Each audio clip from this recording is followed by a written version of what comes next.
Barack Obama in 2004 was totally unknown. People were saying, I don't know who this guy is. I wonder why they picked him.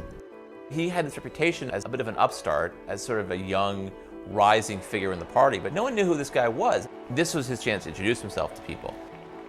Tonight is a particular honor for me because, let's face it, my presence on this stage is pretty unlikely.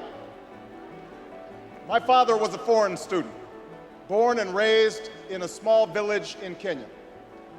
What makes a great political speech is if you can somehow fold your story into this larger American story. The next thing he says is about his mother's family. His grandfather fought in World War II. He used the GI Bill. They settled in Kansas, so white people could say, he's just like us. My parents shared not only an improbable love, they shared an abiding faith in the possibilities of this nation. I stand here knowing that my story is part of the larger American story, that I owe a debt to all of those who came before me, and that in no other country on earth is my story even possible.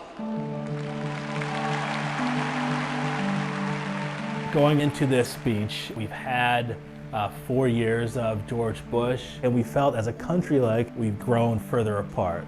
'04 was very much a divisive partisan race. Obama's speech is in some ways an antidote to that.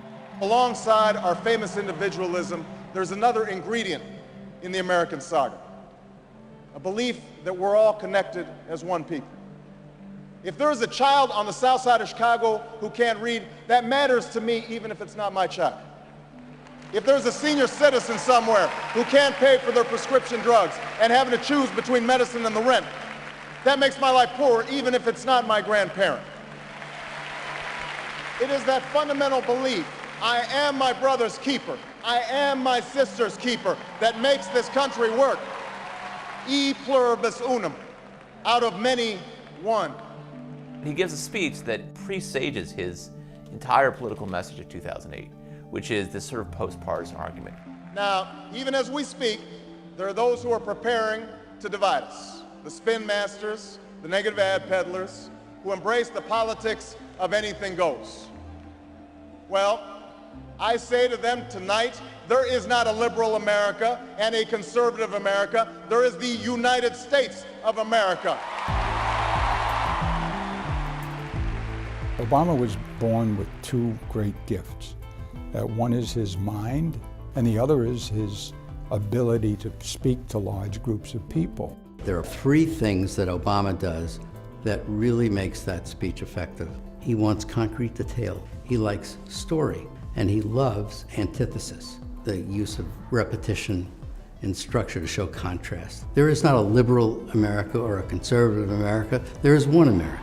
There is not a black America and a white America and Latino America and Asian America. There's the United States of America.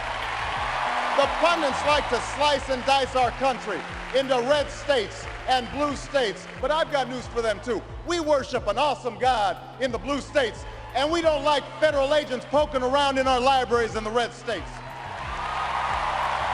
We coach Little League in the blue states, and yes, we've got some gay friends in the red states. We are one people, all of us pledging allegiance to the Stars and Stripes, all of us defending the United States of America. The way he uses his hands, he actually points a lot and does a lot of this, and a lot of this, and a lot of that. In doing so, he gives off this sense of energy. I am new, I'm someone who is dynamic. And he doesn't do that so much anymore. He's a little more solemn and reserved when he gives speeches today, but I think it's more reflective of his office. In the end, that's what this election is about. Do we participate in a politics of cynicism, or do we participate in a politics of hope? It's the hope of slaves sitting around a fire singing freedom songs. The hope of immigrants setting out for distant shores. The hope of a young naval lieutenant bravely patrolling the Mekong Delta. The hope of a mill worker's son who dares to defy the odds. The hope of a skinny kid with a funny name who believes that America has a place for him too. Hope in the face of difficulty. Hope in the face of uncertainty. the audacity of hope. His appearance at that convention, which was the best speech of the convention, better than John Kerry's, was electrifying, and without it, he wouldn't be president. I think sincerity means a lot. There are people who, when they speak the truth as they see it, and they're very effective doing that. I believe this country will reclaim its promise, and out of this long political darkness, a brighter day will come. Thank you very much, everybody. God bless you.